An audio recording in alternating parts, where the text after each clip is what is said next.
বিসমিল্লাহির রহমানির রহিম। প্রিয় শিক্ষার্থী, তোমরা নিশ্চয়ই ভালো আছো। আজ আমরা অনার্স তৃতীয় বর্ষ দর্শন বিভাগের প্রতীকী যুক্তিবিদ্যা বিষয়ের 2024 সালের পরীক্ষার যে পরীক্ষাটা 2026 সালে অনুষ্ঠিত হয়েছে সেই প্রশ্নের সমাধান করব। তো চলো আমরা শুরু করি। তোমরা জানো যে তোমাদের প্রশ্নের 3টা বিভাগ থাকে, ক বিভাগ, খ বিভাগ ও গ বিভাগ। আর এই পরীক্ষার মার্কস 80, সময় 4 ঘন্টা। আমরা প্রথমে ক বিভাগের প্রশ্নগুলো সমাধান করব, তারপরে খ বিভাগ এবং শেষে গ বিভাগ। এখানে আমি শুধু অঙ্কগুলোই সমাধান করব, থিওরি প্রশ্নগুলো স্কিপ করব। ক নম্বর প্রশ্ন, a modern introduction to logic গ্রন্থের লেখক কে? এই গ্রন্থের লেখক হলেন এল.এস. স্টেবিং। তোমরা পরীক্ষার সময় আমি যেভাবে উত্তরগুলো দিয়েছি শুধু নাম দেই নাই, পুরো প্রশ্নটাই লিখেছি। যেমন গ্রন্থের লেখক কে, যে গ্রন্থের লেখক, এইভাবেই তোমাদের টু দা পয়েন্ট উত্তর দিতে হবে। শুধু নাম যদি দাও তাহলে অনেক সময় প্রশ্ন বুঝতে অসুবিধা হয়। আর প্রশ্নের উত্তরগুলো তোমরা ধারাবাহিকভাবে লিখবে, ক, খ, গ এভাবে। যদি তোমরা আগে গ লেখো পরে যদি ক লেখো তাহলে পরীক্ষক খাতা দেখার সময় বিরক্ত হন, তোমাদের মার্কস কমে যাবে। ধ্রুবক প্রতীক কি? যে প্রতীকের মান নির্দিষ্ট থাকে, কোনো যুক্তি বা বচনে যার পরিবর্তন হয় না তাকে ধ্রুবক প্রতীক বলে।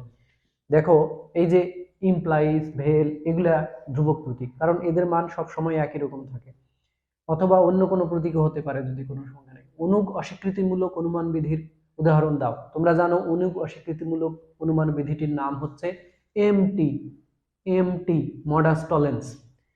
আমরা যদি যুক্তি বাক্য দিয়ে উদাহরণটি দেখি, যদি বৃষ্টি হয় তবে মাটি ভিজবে, যদি বৃষ্টি হয় এটা হচ্ছে পূর্ব, আর তবে মাটি ভিজবে এটা অনুগ।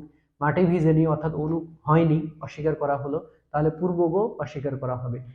এটার প্রতীকী রূপ হচ্ছে P implies Q negation Q, therefore negation P.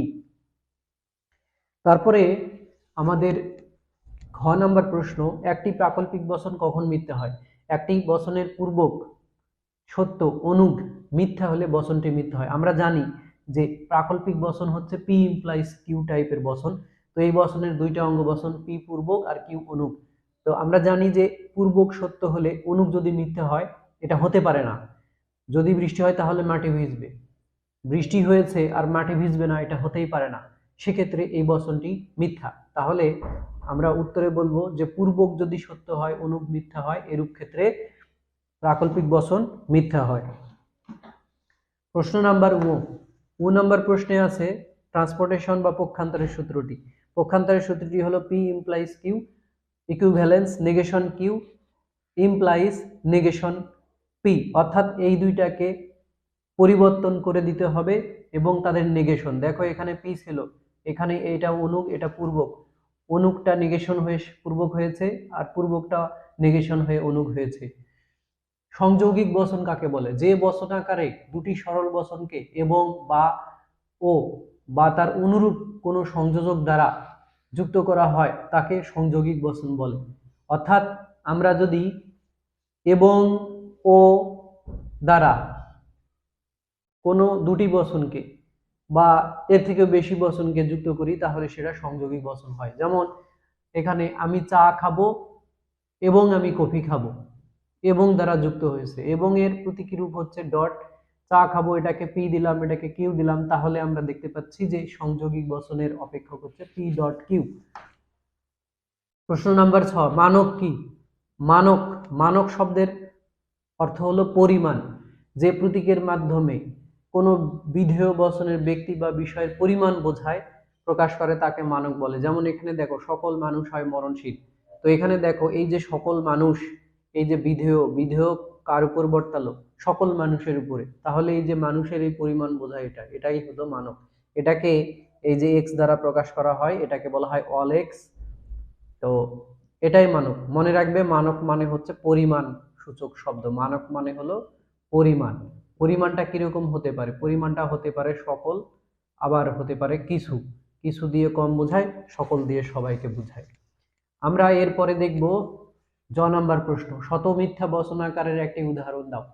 P dot negation P একটি শত মিথ্যা বচন। অর্থাৎ কোনো একটি অঙ্গ বচন যদি একবার সত্য, তার সাথে যদি তার উল্টাটা দিয়ে অর্থাৎ নেগেশন দিয়ে গুণ করা হয় তাহলে সেটা শত মিথ্যা বচনে পরিণত হয়। তো দেখো এখানে পি আমাদের পি ডট নেগেশন পি, আমরা পি এবং নেগেশন পি এর মানগুলো যদি নিবেশন করি, এখানে টি তাহলে এটা এফ, এটা এফ, এটা টি হলো, টি এফ গুণ করলে হবে এফ, এফ টি গুণ করলে হবে এফ। কাজে আমরা দেখতে পাচ্ছি আমাদের চূড়ান্ত স্তম্ভে দুটি সারির ফলাফল এফ এসেছে, কাজে এটি একটি শতমিথ্যা বচন। এমটি সূত্র, এই প্রশ্নটি আরো একবার আসলো, দুইবার রিপিট হয়েছে একই ফর্মে। তো আমরা দেখি আবার, তো এই প্রশ্নটা হচ্ছে যে এমটি সূত্র হলো P implies Q negation Q therefore negation P, এটা আগে আমরা পড়েছি। অনুমান বিধি কাকে বলে? যুক্তিবিদ্যায় যে নিয়মগুলো ব্যবহার করে এক বা একাধিক আশ্রয় বাক্য থেকে অনিবার্যভাবে একটি সিদ্ধান্ত নিশ্চিত হয়, সেই নিয়মগুলোকে অনুমান বিধি বলে। অর্থাৎ আমাদের অনুমান বিধি মোট হচ্ছে 24টা, প্রাথমিক 10টা, প্রতিস্থাপন বিধি 10টা, আর মানকের অঙ্কের জন্য 4টা। তো এই অনুমান বিধি যেমন হচ্ছে P dot P therefore P, এটা হচ্ছে আমাদের সিম্পলিফিকেশনের সূত্রটা, এটা একটা অনুমান বিধি। আচ্ছা, যৌক্তিকভাবে সমমান বচনাকার কাকে বলে? যদি দুটি বচনাকারের সত্য মূল্য সব ক্ষেত্রে একই হয়, তাহলে তাদের যৌক্তিকভাবে সমমান বচন বলে। যেমন এই যে পি ইকুইভ্যালেন্স কিউ, এটা একটা যৌক্তিকভাবে সমমান বচনাকার। তারপর আছে ইআই এর পূর্ণরূপ লেখো। ইআই এর পূর্ণরূপ হলো এক্সিস্টেন্সিয়াল ইনস্ট্যান্টিয়েশন। আচ্ছা, এবার আমরা ক বিভাগের 12টি প্রশ্ন দেখলাম এবং সেগুলো কিভাবে লিখতে হবে, ধারাবাহিকভাবে লিখতে হবে, এটাও আমি তোমাদের বললাম। এখন আমরা এই 2024 সালের যে প্রতীকী যুক্তিবিদ্যার পরীক্ষা, যেটা অনুষ্ঠিত হয়েছে 2026 সালের জানুয়ারি মাসে, তার খ বিভাগের প্রশ্নগুলো আমরা এখন দেখব। আমরা থিওরি প্রশ্নগুলো স্কিপ করব, শুধু গাণিতিক প্রশ্নগুলো সমাধান করব। প্রতীকী যুক্তিবিদ্যা বলতে কি বুঝো? 3 নম্বর প্রশ্ন, সত্যতা বৈধতার মধ্যে পার্থক্য নির্ণয় করো। দেখো, তোমরা যদি থিওরি পড়ো তাহলে থিওরি থেকেও কিন্তু অনেক প্রশ্ন লেখা যায়। তো এখানে আছে প্রতীকী যুক্তিবিদ্যা বলতে কি বুঝো, এটা তোমরা পারো। সত্যতা বৈধতার মধ্যে পার্থক্য নির্ণয় করো। 4 নম্বর প্রশ্ন, সত্য সারণী ব্যবহার করে নিচের বচনাকারটি শত সত্য, শত মিথ্যা অথবা অনির্দিষ্ট মান কিনা তা নির্ধারণ করো। অর্থাৎ এই যে দেখো, সত্য সারণী ব্যবহার করতে হবে, ব্যবহার করে এই যে বচনাকার এখানে আছে, এটা একটা সংযোগ হলো প্রাকল্পিক বচনাকার, যেহেতু এখানে ইমপ্লাইজ আছে। এই বচনাকারটি শত সত্য নাকি শত মিথ্যা নাকি অনির্দিষ্ট মান, সেটা আমাদের নির্ণয় করতে হবে। তোমাদের প্রশ্ন বাংলাতেও থাকবে এবং তার নিচে ইংরেজিতেও থাকবে, কারণ ইংরেজিতেও প্রশ্নের উত্তর দেওয়া যায়। এখন আমরা আমাদের এই যে বচন আকারটি, এটি শত সত্য না শত মিথ্যা নাকি অনির্দিষ্ট মান, সেটা আমরা করব। তো প্রথমে আমি লিখলাম সমস্যা। সমস্যা মানে আমাদের যেটা প্রশ্ন সলভ করতে দিয়েছে সেটাই করতে হবে। সত্য সারণী ব্যবহার করে নিচের বচন আকারটি শত সত্য, শত মিথ্যা অথবা অনির্দিষ্ট মান কিনা তা নির্ধারণ করতে হবে। তো এখানে দেখো, P dot negation Q implies negation P vel Q, এখানে এটা একটা প্রাকল্পিক বচনাকার, মূল যোজকটি হচ্ছে ইমপ্লাইজ। প্রদত্ত বচনাকারটি প্রাকল্পিক বচন, এটাকে নালও বলে, আবার এটাকে ইমপ্লাইজও বলে। বচনাকারটিতে সত্যক সারণী তৈরি করতে গেলে তোমরা জানো ইতিমধ্যেই, যারা জানো না তাদের জন্য অন্য ক্লাস আছে, প্রথম থেকে তোমরা করবে। এই ক্লাসটি দেওয়া হচ্ছে যে কিরকম প্রশ্ন হয় সে সম্পর্কে তোমাদের একটা ধারণা দেওয়ার জন্য। তো দেখো, এই বচনাকারটিতে চলক আছে কয়টি? দুটি, অথবা আমরা বলতে পারি অঙ্গ বচন আছে কয়টি? দুইটি। অর্থাৎ প্রতীক কয় ধরনের প্রতীক আছে? দুইটা প্রতীক আছে। কি কি? একটা হচ্ছে পি আর একটা হচ্ছে কিউ। আমরা জানি কোনো বচনাকারে যদি চলক দুইটি হয় তাহলে সারি নির্ণয়ের সূত্র হচ্ছে, আমাদের সারি নির্ণয়ের সূত্র হচ্ছে 2 টু দি পাওয়ার n। তো এই ক্ষেত্রে আমাদের অঙ্গ বচন হচ্ছে দুইটা, তাহলে n এর মান এখানে 2, তাহলে 2 টু দি পাওয়ার 2 ইকুয়াল এখানে হবে 4টি। অর্থাৎ আমাদের সারি কয়টা হবে? সারি হবে 4টি। তো আমরা প্রথমেই লিখব যে আমাদের যে বচনাকারটি দেওয়া থাকবে, সেখানে আমরা দেখব উপাদান বচন কয়টি আছে, তার উপর নির্ভর করে 2 টু দি পাওয়ার n সূত্র ব্যবহার করে আমরা সারি নির্ণয় করব। সারি নির্ণয় করার পর আমাদের এই যে বচনাকারটি, দেখো এই যে বচনাকারটি, এখন প্রথমে আমাদের এই কলামগুলো সাজাতে হবে। তো দেখো, এটা হচ্ছে একটা সত্য সারণী, ট্রুথ টেবিল। এটার সারি হবে কয়টা? যেহেতু অঙ্গ বচন দুইটা, তাহলে সারি হবে 4টা। তো সারি, এই যে একটা সারি, দুইটা সারি, তিনটা সারি, 4টা সারি, এই যে সারি নাম্বার দেওয়া আছে। পরীক্ষার সময় এই নাম্বারগুলো না দিলেও হবে, তোমাদের শুধু এই যে এটা পরীক্ষার সময় লিখতে হবে। আমি তোমাদের এটা সহজভাবে বোঝানোর জন্য এই সারি নাম্বার হিসেব করে দিয়েছি, এখানে স্তম্ভগুলা দিয়েছি। আমাদের উপর থেকে নিচে এই যে লম্বালম্বি যে ঘরগুলো এগুলাকে বলা হয় কলাম। তো কলাম কয়টি হবে এটা চিন্তা করা লাগবে না, তোমাদের হিসেব করতে হবে, শুধু সারি নির্ণয় করতে হবে। তো আমরা জানি যে এখানে সারি হবে কয়টা, সারি হবে 4টা। তো এরকম তোমরা সারি 1 2 3 4 4টা সারি, আর এই যে এটা এটা এটা আমাদের হেডিং, এই শিরোনামগুলো কলামগুলো সাজানোর জন্য তোমাদের যে কয়টা লাগে সেই কয়টা নিবে, কিন্তু সারি হিসেব করবে 4টি। তো এখন দেখো আমরা এই প্রথমে কি করব, আমরা প্রথমে এই কলামগুলো সেট করে নিব। কলাম সেট করে নেওয়ার জন্য এটা পরীক্ষার খাতায় লিখতে হবে না, এই লাইনটা আমি এখানে একটা টেকনিক ফলো করে এই কলামগুলোকে সাজাবো। তো এখানে দেখো আমাদের বসন আকার এটি। তো বসন আকারে আমরা দেখছি যে আমাদের অঙ্গ বসন দুইটা, একটা হলো পি আর একটা হলো কিউ। তো আমরা জানি যে প্রথমে অঙ্গ বসনগুলো লিখতে হবে, মূল অঙ্গ বসন, সেই জন্য আমি নিলাম একটা পি, তারপরে নিলাম কিউ। অঙ্গ বসনগুলো নেওয়ার পর আমার দেখতে হবে যে ওখানে সিঙ্গেল নেগেশন কোনগুলাতে আছে। তাহলে আমি দেখতে পাচ্ছি নেগেশন কিউ আছে, নেগেশন পিউ আছে। তো এই জন্য আমি এখানে এই যে পির নেগেশন এখানে একটা নিলাম, তারপরে কিউ এর নেগেশন নিলাম। নেওয়ার পর আমার এখন উদ্দেশ্য থাকবে আগে আমি ডট যুক্ত অঙ্গ বসনগুলো নিব। তো আমি এখানে দেখতে পাচ্ছি পি ডট নেগেশন কিউ, পূর্বকটা আছে পি ডট নেগেশন কিউ। তো সেক্ষেত্রে আমি এটার পরে এই যে পি আছে, নেগেশন কিউ আছে, এই জন্য আমি এই দুটো নিলাম, এই যে পূর্বকটাকে নিলাম পি ডট নেগেশন কিউ। তারপর আমি কি করব, এবার অনুকটাকে নিলাম নেগেশন পি ভেল নেগেশন কিউ নিলাম, নিয়ে এরপরে এই যে এটা হচ্ছে আমার চূড়ান্ত স্তম্ভ। তো ওটা নিয়ে এসে এখানে বসাই দিলাম। আমরা এটা আমার 7 নম্বর স্তম্ভ, এখানে চূড়ান্ত, এখানে আমি বসাই দিলাম। বসাই দেওয়ার পর এখন এই যে আমার প্রাথমিক এই দুইটাতে, অর্থাৎ আমার যে ইনপুট, এটা ঠিক হলো তোমরা আইসিডিতে যে ট্রুথ টেবিল করেছো একদম সেটাই। তো এখানে প্রথমেই আমাদের যে মূল অঙ্গ বসন দুটা ছিল এই দুইটার মধ্যে আমি টি এফ বসাবো। এটা বসানোর একটা নিয়ম আছে। দেখো এটা আমার প্রথম কলাম, তাহলে প্রথম কলামে সারির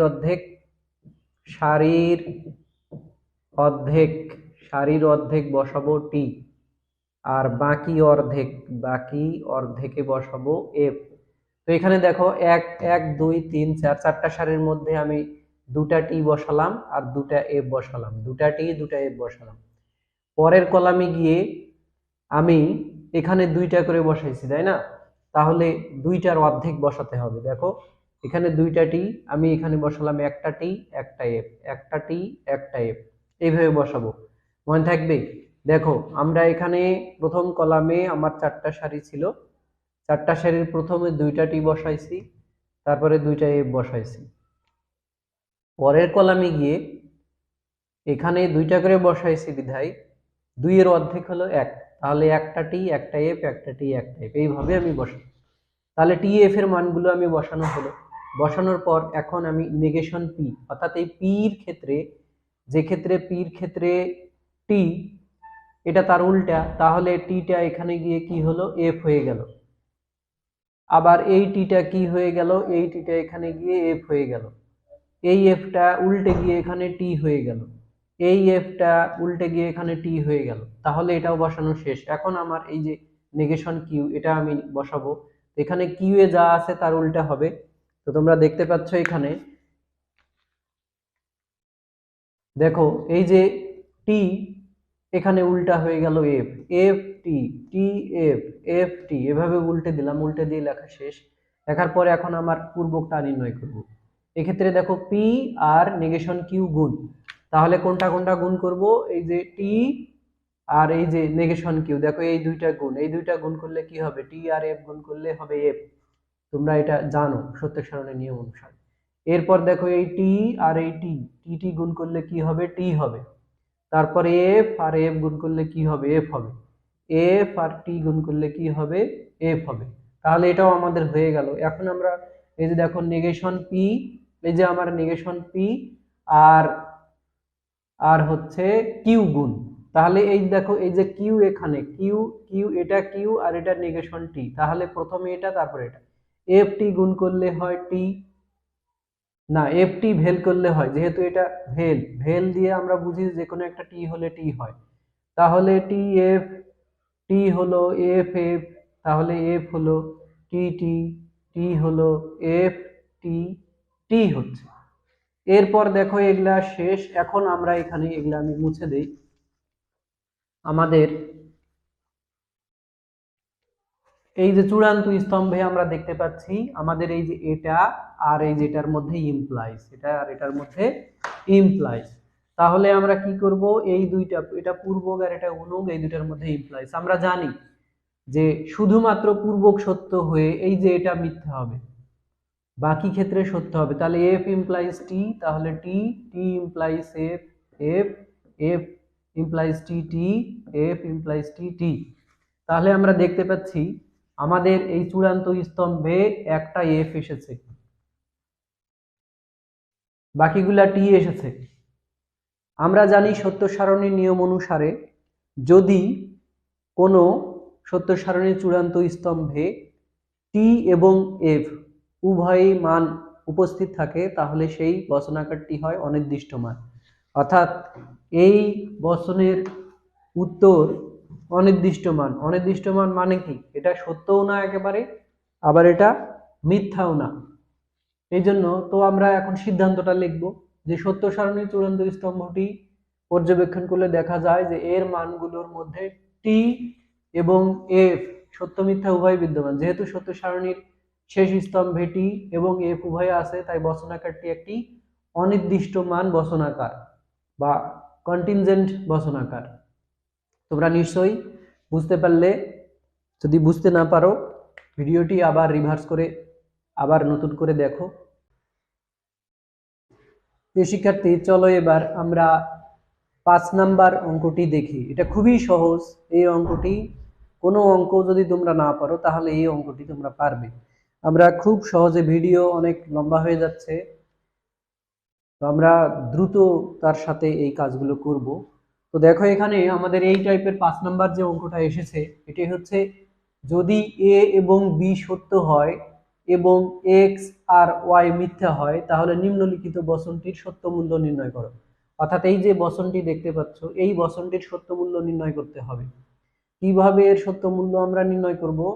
এর সত্য মূল্য নির্ণয় করতে গেলে আমাদের এখান থেকে যে আমরা এ বি সত্য বলছে, তাহলে এর মান সত্য, বির মান সত্য, এক্স এর মান ওয়াই, এক্স এর মান মিথ্যা, ওয়াই এর মান মিথ্যা।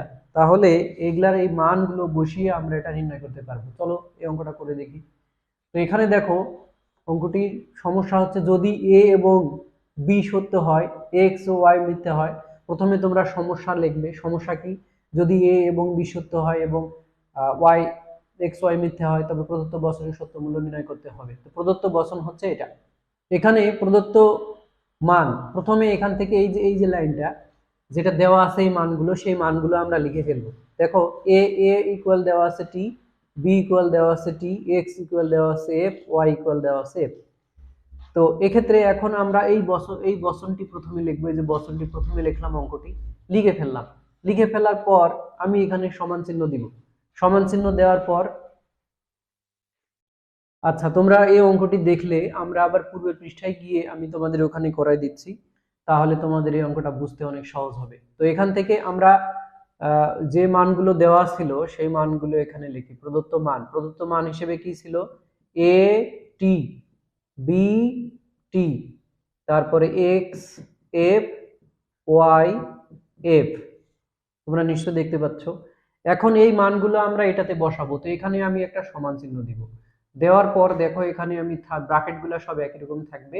জাস্ট আমি এখানে এর পরিবর্তে তাহলে আমি বসাবো এখানে টি, তারপরে ইমপ্লাইজ নেগেশন, এক্স এর পরিবর্তে বসাবো এক্স এর মান এখানে এফ আছে তাহলে এফ, তারপর ব্র্যাকেট ইকুইভ্যালেন্স নেগেশন, বির মান দেখো টি তাহলে এখানে বসালাম টি, ভেল ওয়াই এর মান হচ্ছে এফ।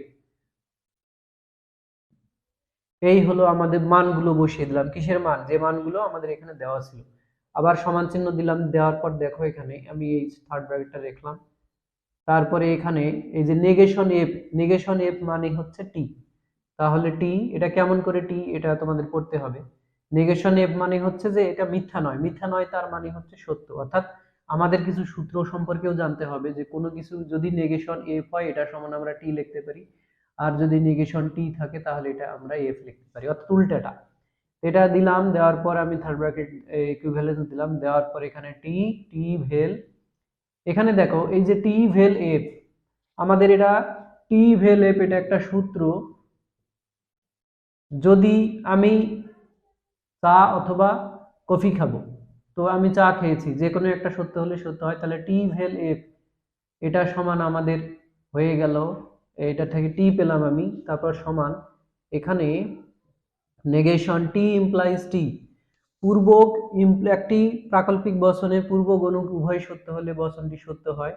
তো নিলাম আমি এটা নেগেশন টি ইকুইভ্যালেন্স নেগেশন নেগেশন টি।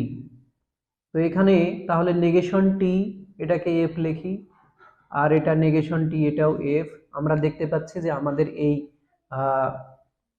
সমমানিক বচন এটা এইদিকে এফ এইদিকে এফ, সুতরাং এই বচন আকারটি হলো টি। তোমরা জানো এটা একটা সূত্র, যদি ইকুইভ্যালেন্সের পূর্বগণুক একই রকম হয় তাহলে সেটা হয় টি, এটা একটা সূত্র। কাজেই আমাদের সিদ্ধান্ত হলো যে, সিদ্ধান্ত কি দাঁড়ালো, সিদ্ধান্ত হচ্ছে যে বচন আকারটি সত্য।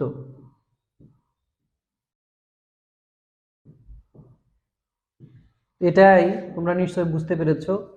তো তা আমরা দেখি পরের, আমি যেভাবে করেছি আসলে পরীক্ষার সময় এইভাবেই করতে হয়। এই সূত্রগুলো এগুলো না লিখলেও হবে, এগুলো জাস্ট তোমাদের বোঝার জন্য আমি দিয়েছি।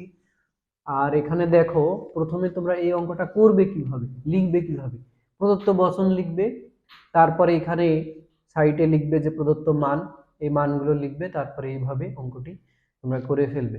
দেখো কত সহজ। তাহলে যদি এইরকম একটা অঙ্ক কিন্তু প্রত্যেক বছর আসে, এটা সত্যক সারণী নিয়ম, সংক্ষিপ্ত সত্যক সারণী কৌশল। আচ্ছা, সংক্ষিপ্ত সত্যক সারণী আসলে না, এটা এই যে প্রদত্ত মানের আলোকে যে মানগুলো দেওয়া থাকবে। এবার দেখো তারপরের প্রশ্নগুলো, যে প্রতিস্থাপন বিধির স্বরূপ ব্যাখ্যা করো। 7 নম্বর প্রশ্ন, ন্যায় ও ন্যায়াকারের মধ্যে পার্থক্য কি। 8 নম্বর, সত্য সারণীর সাহায্যে নিম্নের ন্যায়াকারটির বৈধতা নির্ণয় করো। তোমরা যদি এই থিওরি প্রশ্নগুলো চাও তাহলে এই ভিডিওর নিচে তোমরা কমেন্ট করে রাখবে, আমি সময় হলে এগুলার উত্তর নিয়ে আলোচনা করব, যেহেতু এগুলো থিওরি, এগুলো তোমরা পড়েও নিতে পারবে। তো এখানে আমরা একটা অঙ্ক দেখতে পাচ্ছি, যে এই অঙ্কটা 8 নম্বর অঙ্ক, সত্য সারণীর সাহায্যে নিম্নের ন্যায়াকারটির বৈধতা নির্ণয় করো। তো সত্য সারণীর সাহায্যে নিম্নের ন্যায়াকারটির বৈধতা, ন্যায়াকার মানে যুক্তি। এই যে এটাতে 3টা বাক্য আছে, এটা হচ্ছে আমাদের প্রথম আশ্রয় বাক্য, এটা দ্বিতীয় আশ্রয় বাক্য, আর এটা হচ্ছে সিদ্ধান্ত। এই ধরনের যদি অঙ্ক আসে তাহলে সত্য সারণীর মাধ্যমে এর বৈধতা অবৈধতা নির্ণয় করার জন্য এই 3টি বাক্য থেকে আমাদের এগুলো একটি প্রতিবর্তী প্রাকল্পিক বচন গঠন করতে হবে। প্রতিবর্তী মানে এগুলো দিয়ে একটা মাত্র আমি বচন তৈরি করব। তো তার নিয়ম হচ্ছে যে আশ্রয় বাক্যগুলোকে ডট দ্বারা যুক্ত করতে হবে এবং সিদ্ধান্তের সাথে ইমপ্লাইজ দ্বারা যুক্ত করতে হবে। তাহলে প্রথম আমাদের পূর্বক নির্ণয় করতে হবে, পূর্বক হচ্ছে প্রথম ও দ্বিতীয় আশ্রয় বাক্যকে ডট দ্বারা যুক্ত করতে হবে এবং অনুকটাকে এর সাথে ইমপ্লাইজ দ্বারা বসাতে হবে। তো আমরা দেখো সূত্র হচ্ছে হেতু বাক্য 1 ডট হেতু বাক্য 2, আরো যদি থাকে তাহলে ডট হেতু বাক্য 3, তারপরে ইমপ্লাইজ দিয়ে সিদ্ধান্তটাকে বসাতে হবে। তো দেখো আমাদের প্রথম আশ্রয় বাক্য ডট দ্বিতীয় আশ্রয় বাক্য, এই বাক্য দুটোকে আমি যে থার্ড ব্র্যাকেট ছিল না আমি দিয়ে এটাকে একটা পূর্বকে পরিণত করলাম, ইমপ্লাইজ দিয়ে সিদ্ধান্তটাকে যুক্ত করে দিলাম। ব্যাপারটা এরকম দেখো, আমরা এই যে এটা তাহলে আমি দেখো P implies Q dot negation Q implies R, এই যে দেখো প্রথম আশ্রয় বাক্য দ্বিতীয় আশ্রয় বাক্য এটা, আর এটা আমি ডট দ্বারা যুক্ত করলাম, তারপরে ইমপ্লাইজ দিয়ে আমি সিদ্ধান্তটাকে সংযুক্ত করে দিলাম। তাহলে এটাই হচ্ছে আমাদের একটা বচন আকার, কারণ সত্য সারণীতে আলাদাভাবেও করা যায় কিন্তু সেটা জটিল। আর যদি আমরা এটাকে প্রতিবর্তী একটি প্রাকল্পিক বচনে পরিণত করি তাহলে সেটা আমাদের জন্য অঙ্কটি সলভ করা সহজ হবে। এখন কখন এখন জানতে হবে যে কখন আমাদের এই সত্য সারণীতে দেখে কখন আমি বুঝবো যে আমার এটা সত্য মানে বৈধ আর কখন অবৈধ। একটি যুক্তি বৈধ হয় যদি এবং কেবল যদি তার প্রতিবর্তী প্রাকল্পিক রূপটি একটি টটোলজি হয়। অর্থাৎ টটোলজি কি? সত্য সারণীর প্রত্যেকটি কলামের মান যদি সত্য হয় তখন আমরা সেটাকে বলবো সত্য বৈধ। আর যখন আমরা দেখব যে সত্য সারণীর সবগুলো কলামের মান টি হয় নাই, কিছু অন্তত একটি এফ হয়েছে, তখন সেটাকে আমরা বলবো অবৈধ। তো আমরা দেখি প্রথমত আমরা অঙ্কটা শুরু করলাম। কিভাবে শুরু করবে? সত্য সারণীর সাহায্যে নিম্নের ন্যায়াকারটির বৈধতা নির্ণয় করার ক্ষেত্রে প্রদত্ত ন্যায়াকার হচ্ছে, আমি লিখলাম প্রথম আশ্রয় বাক্য এটা, আশ্রয় বাক্য 2 এটা, সিদ্ধান্ত এটা।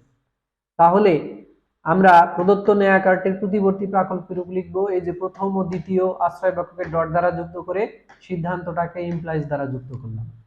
এরপর আমি সত্যক সারণী তৈরি করব। এর আগের অঙ্কতে আমরা কিন্তু দেখেছি উপাদান বচন। এখানে দেখো পি আছে, কিউ আছে আর আর আছে, তার মানে এখানে 3টি উপাদান বচন আছে।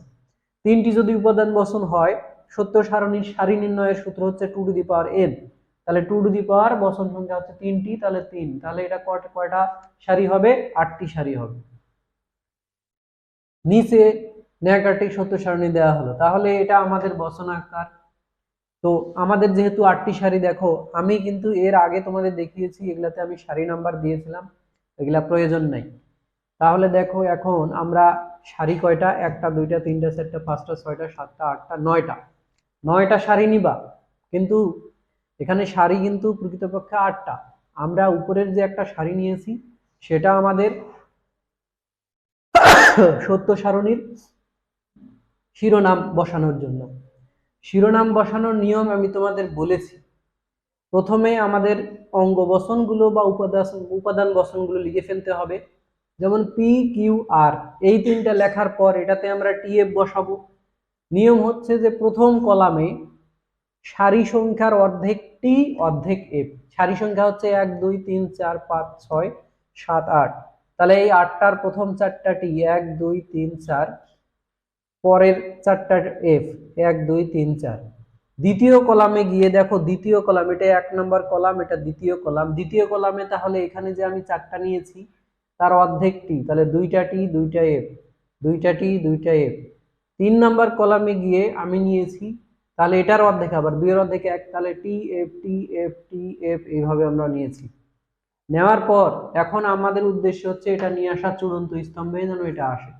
এটা নিয়ে আসতে গেলে এখন আমরা দেখবো যে এখানে নেগেশন কে কে আছে। তাহলে একটাই নেগেশন পাচ্ছি আমি, যে নেগেশন কিউ, তাহলে এটাই আগে নিব। দেখো এই যে নেগেশন কিউ নিলাম, কেন নিলাম? কারণ এই কিউ এর মান থেকেই নেগেশনের মানটা আসবে। অর্থাৎ কিউ এ যা থাকবে নেগেশন কিউ তার উল্টা। তাহলে টি এখানে গিয়ে এফ হলো টি F, F T F T, T F T F, F T T F F টি। এরপর আমাদের এই যে এটাকে টার্গেট করে আমরা এখন এগুলা লিখবো। এটা ধরা বাঁধা কোনো নিয়ম নাই, তোমরা ইচ্ছে মতো নিবে, কিন্তু এইভাবে যদি টেকনিক করে নাও তাহলে সহজ হবে। পি ইমপ্লাইজ কিউ নিলাম, পি ইমপ্লাইজ কিউ। তারপরে আমার এই যে দ্বিতীয়টা নেগেশন কিউ ইমপ্লাইজ আর, এটা নিলাম। তাহলে এটা আমার এটা প্রথম আশ্রয় বাক্য, এটা প্রথম আশ্রয় বাক্য, এটা দ্বিতীয় আশ্রয় বাক্য। তারপরে এই দুইটা ডট দ্বারা যুক্ত করলাম, এই যে এটা ডট দিয়ে। তারপরে আমার এই যে এটা সিদ্ধান্তটা এটা, এবং সিদ্ধান্তটা এই দুইটা আবার ইমপ্লাইজ দিয়ে যুক্ত। তো এখন দেখো এই যে পি ইমপ্লাইজ কিউ, এই যে পি ইমপ্লাইজ কিউ, এই দুইটার মধ্যে ইমপ্লাইজ করে এখানে বসাইছি। তো দেখো টি টি ইমপ্লাইজ করলে টি হয়, টি টি টি হয়, টি এফ